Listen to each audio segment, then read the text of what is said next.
الحمد لله رب العالمين أشهد أن لا إله إلا الله وحده لا شريك له وأشهد أن سيدنا ومولانا محمدا عبده ورسوله أما بعد فأعوذ بالله من الشيطان الرجيم بسم الله الرحمن الرحيم والعصر إن الإنسان لفي خسر إلا الذين آمنوا وعملوا الصالحات وتواصوا بالحق وتواصوا بالصبر صدق الله مولانا العلي العظيم۔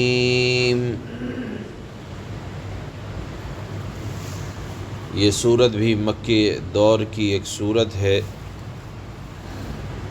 عصر کے معنی، اس کے معنی زمانے کے آتے ہیں، اس وجہ سے سورت کا نام سورۃ العصر ہے۔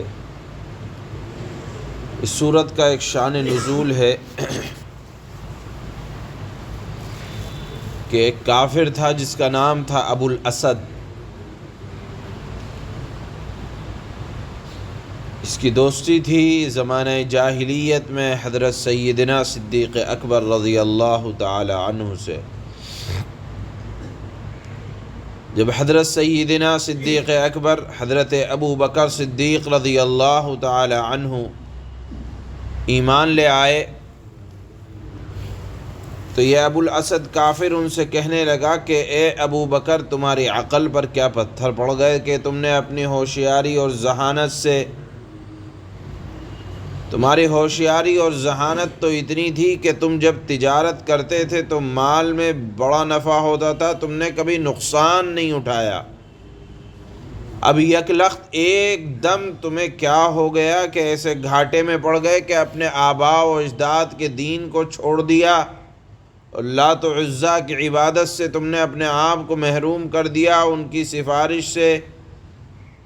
تمہیں کیا ہو گیا کہ تم نے ان کی سفارش کو چھوڑ دیا، لات اور عزیٰ کی تم نے تو بڑے گھاٹے کا سودا کیا۔ اس پر حضرت سیدنا صدیق اکبر نے ایک جملہ ارشاد فرمایا کہ اے بے وقوف، جو اللہ کا اور اللہ کے رسول کا تابع دار بنتا ہے، دین حق کو قبول کرتا ہے، وہ کبھی نقصان نہیں اٹھاتا۔ چنانچہ اللہ نے اس صورت میں حضرت سیدنا صدیق اکبر کی بات کو اتنا پسند آیا اللہ کو کہ اللہ نے ان کے کلام کے حسن کو، خوبی کو ظاہر کرنے کے لیے اور اس کافر ابو الاسد کی بات کو رد کرنے کے لیے دلائل اور شواہد کے ساتھ قسم کھا کر اللہ نے ارشاد فرمایا کہ انسان ٹوٹے اور خسارے میں ہے سوائے ان لوگوں کے جن کی یہ چند خصوصیات اور صفات ہیں جو یہاں سورت میں اللہ نے بیان فرمائی ہیں۔ ان خصوصیات اور صفات میں سے پہلی صفت یہی ہے کہ وہ آدمی ہرگز خسارے میں نہیں ہے جو ایمان لایا ہو، جس نے عمل صالح کیا ہو۔ اور مزید دو صفات اللہ نے بیان فرمائی۔ اس سے پہلے جان لے کہ یہ سورت کتنی اہم ہے۔ اگرچہ یہ سورت صرف 3 آیتوں پر مشتمل ہے، لیکن سارے دین کا اور حکمت کا خلاصہ ہے۔ اسی سورت کے بارے میں حضرت امام شافعی نور اللہ مرقدہ کی وہ بات بڑی مشہور ہے کہ اگر اللہ قرآن کریم میں صرف یہی ایک سورت نازل فرما دیتے تو سمجھدار بندوں کی ہدایت کے لیے یہ سورت کافی ہو جاتی۔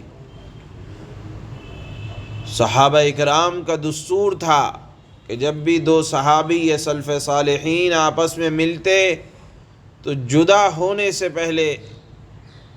ایک دوسرے کو یہ سورت سنایا کرتے، ایک پڑھتا دوسرا سنتا، پھر سلام کر کے رخصت ہو جاتے۔ یہ سورت کا مقام اور مرتبہ ہے۔ چنانچہ اس میں اللہ نے پہلی آیت نازل فرمائی، والعصر، قسم ہے زمانے کی۔ عصر زمانے کو کہتے ہیں جس میں انسان کی عمر بھی داخل ہے، اور اللہ نے اس جملے میں پوری تاریخ کو ایک جملے میں بیان فرما دیا کہ جب سے یہ زمانہ چلا آ رہا ہے، دنیا جس وقت سے بنی ہے اس وقت سے لے کر آج تک عصر کا ترجمہ، ایک ترجمہ تو ایک مفہوم تو مراد لیا گیا زمانے کا، اور ایک مفہوم مراد لیا جاتا ہے اس سے، عصر سے مراد ہے نماز عصر کا وقت، کہ جو کہ کاروباری دنیاوی لوگوں کے لیے بڑی مشغولیت کا اور خاص مصروفیت کا وقت ہوتا ہے، تجارت کا خاص وقت ہوتا ہے، اور شرعی نقطۂ نظر سے یہ وقت بڑی فضیلت کا حامل بھی ہے، حتیٰ کہ رسول اللہ صلی اللہ علیہ وسلم کا ارشاد ہے کہ جس کی نماز عصر فوت ہو گئی گویا کہ اس کا سب گھر بار لٹ گیا۔ تو یا تو یہ بھی مراد لیا جا سکتا ہے۔ تیسرا ایک مطلب اور مراد لیا جاتا ہے کہ جو انتہائی مبارک زمانہ تھا، سب سے مبارک گھڑی تھی، وہ تھی اللہ کے نبی صلی اللہ علیہ وسلم کا زمانہ۔ لیکن مشہور پہلا قول ہے کہ اللہ نے زمانے کی قسم کھائی اور پوری تاریخ کی اللہ نے قسم کھائی۔ جس بات کی طرف اشارہ ہے وہ یہ کہ ہر وہ انسان نے خسارے کا سودا کیا جس نے اللہ کی اور رسول اللہ کی یا اللہ کی اور اپنے وقت کے نبی کی بات کو نہ مانا، اس نے خسارے کا معاملہ کیا۔ تاریخ اس بات پر شاہد ہے، زمانہ اس بات پر شاہد ہے کہ اللہ نے ان لوگوں کو کبھی سرخرو نہ ہونے دیا۔ اگر تھوڑے وقت کے لیے وہ اپنے آپ کو کامیاب سمجھتے ہیں تو زمانہ تو حشر کے میدان کا بھی زمانہ ہے، زمانہ تو موت کے بعد کا بھی زمانہ ہے، وہ کبھی کامیاب نہیں ہو سکتے۔ تو اللہ نے یہاں زمانے کی قسم کھائی، اور دوسرا جواب قسم کے طور پر ارشاد فرمایا، ان الانسان لفی خسر، کہ بڑے خسارے میں ہیں، ٹوٹے میں ہیں انسان یقینی طور پر۔ اس کی مثال دی جاتی ہے کہ جیسے ایک آدمی برف بیچنے والا جتنی دیر برف اس کی دکان میں رکھا ہوا ہے، لمحہ بلمحہ ہلکے ہلکے تھوڑا تھوڑا برف گھلتا رہتا ہے، اسی طرح انسان کا لمحہ لمحہ جو انسان کی زندگی سے گزر رہا ہے وہ زندگی سے کم ہو رہا ہے۔ گزرا ہوا لمحہ کبھی واپس نہیں آیا کرتا۔ اگر یہ عمر روا روی میں گزر گئی اور کچھ کام نہ کیا تو یاد رکھنا چاہیے یہ خسارے اور نقصان ہیں، اور یہ خسارہ اور نقصان ایسا ہے کہ اس کی تلافی ناممکن ہے۔ لہذا گزشتہ حالات اور تاریخ کو اپنے سامنے رکھ کر ایک آدمی کو غور کرنا چاہیے کہ مجھے اپنی زندگی کو کس طرح سے کامیاب اور بامراد میں بنا سکتا ہوں۔ اگر نہیں کر رہا تو اللہ نے فرمایا ہے کہ ان الانسان لفی خسر، کہ وقت کی قدر کو پہچانیں، وقت کی قدر، اور یہ عمر عزیز جو گزر گئی اللہ نے فرمایا خسارے میں ہے، اور جس نے اس عمر عزیز میں کچھ کر لیا تو اللہ فرماتے ہیں وہ کامیاب ہے۔ کون لوگ ہیں؟ اللہ فرماتے ہیں الا الذین آمنوا، مگر وہ لوگ جو ایمان لائے، یعنی خسارہ اور نقصان سے بچنے کے لیے 4 باتوں کی ضرورت ہے۔ اگر یہ 4 باتیں دنیا میں اختیار کر لیں تو ہرگز خسارہ نہیں ہے، اور اگر نہیں کی تو یہ خسارے سے اور ٹوٹے سے کوئی بچا نہیں سکتا ہے۔ پہلی بات اللہ نے فرمائی آمنو، عقیدے کے متعلق بیان فرمائی کہ دیکھو اللہ کی ذات پر، خدا کے بارے میں، خدا کی ذات کے بارے میں، خدا کی صفات کے بارے میں، رسول اللہ صلی اللہ علیہ وسلم کے بارے میں، اللہ کی کتاب کے بارے میں، آخرت کے بارے میں، تقدیر کے بارے میں، ملائکہ پر، قبر کے سلسلے میں، حشر کے سلسلے میں، جنت اور جہنم کے سلسلے میں، اللہ اور اللہ کے نبی کے وعدوں کے سلسلے میں یقین رکھنا۔ ایمان نام ہے جو آپ پڑھتے ہیں آمنت باللہ وملائکتہ وکتبہ ورسلہ والیوم الآخر والقدر خیرہ وشرہ من اللہ تعالی، یہ تمام باتیں ایمان کے اندر داخل ہیں۔ تو پہلی چیز اللہ نے بیان فرمائی کہ خسارہ اٹھانے والا وہ آدمی نہیں ہے جس کا عقیدہ درست ہو اللہ کے بارے میں، رسول اللہ کے بارے میں، اور وہ تمام چیزیں جو ایمان مفصل اور ایمان مجمل کے اندر بیان کی جاتی ہیں، وہ تمام چیزیں ایمان کے اندر داخل ہیں، اس پر ایمان ہونا چاہیے، وہ خسارے میں نہیں ہے۔ دوسری بات اللہ نے فرمائی وَعَمِلُوا الصَّالِحَاتِ، ایمان کے بعد جو خسارے میں نہیں ہے اس کے لیے دوسری شرط یہ ہے کہ عمل صالح ہو، یعنی صرف دل تک بات نہ ہو، صرف زبان تک بات نہ ہو، بلکہ اعضاء اور جوارح سے اس کا اظہار بھی ہو۔ قلب تو ایمان کی ایک جگہ ہے، رہنے کی جگہ ہے، لیکن قلب سے نکل کر بات اعضاء اور جوارح سے ثابت کرتا ہو کہ ہاں میں اللہ اور اللہ کے دین پر قائم ہوں اور مرتے دم تک قائم رہوں گا، شریعت مطہرہ کو اپنا امام بنائیں، اس کو کہا جاتا ہے عمل صالح۔ تیسری بات فرمائی وَتَوَاصَوْا بِالْحَقِّ، یعنی نیکی خود ایسا نہیں ہے کہ آدمی نیک بن جائے، اوروں کی بھی اصلاح کی فکر ہو، یعنی صرف اپنی نیکی پر قناعت نہ کرے اور اسے کافی نہ سمجھے کہ میں تو سیدھے راہ پر آ گیا، قوم کی کوئی فکر نہ ہو، بلکہ قوم و ملت کے اجتماعی اور انفرادی مسائل کے حل کرنے کی طرف توجہ ہو کہ قوم ہمارے ارد گرد رہنے والے کس طرح راہ راست پر آ جائیں، سچائی کو قبول کر لیں، اس کے لیے اجتماعی اور انفرادی اعتبار سے کوششیں کرنا، یہ تواصوا بالحق کے اندر داخل ہے۔ اللہ نے ایک لفظ استعمال فرمایا تواصوا، وصیت کرتا رہے، یعنی اگر مر بھی رہا ہے اور اس کو کوئی خیر کا کام پہنچانے کی، کہنے کی توفیق مل رہی ہے تو اس سے پیچھے نہیں ہٹنا چاہیے، یعنی حق پر قائم رہنے کی تاکید اور اپنی کوشش کے بقدر کام کرتے رہنا، یہ تواصوا بالحق کے اندر داخل ہے۔ دوسری بات فرمائی وتواصوا بالصبر، کہ آپس میں ایک دوسرے کو صبر پر قائم رہنے کی بھی دعوت دیتے رہنا۔ صبر یہ شریعت کی ایک خاص اصطلاح ہے۔ اگر میں اس کو چند جملوں میں کہوں، اگرچہ یہ بہت بڑا موضوع ہے، صبر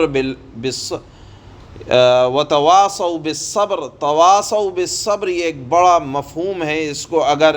چند جملوں میں بات کو سمیٹا جائے تو اتنا سمجھ لیں کہ جس وقت آدمی کی طبیعت چاہ رہی ہے گناہ کرنے کی تو اس وقت اپنے نفس کو کچلنا یہ صبر ہے۔ جس وقت آدمی کی طبیعت چاہ رہی ہے نیکی کرنے کی، اس کو نیکی پر ڈالنا، لگانا، یہ تواصوا بالصبر ہے۔ اسی طرح نفس امارہ کا مقابلہ کرنا یہ تواصوا بالصبر یعنی صبر پر استقامت ہے۔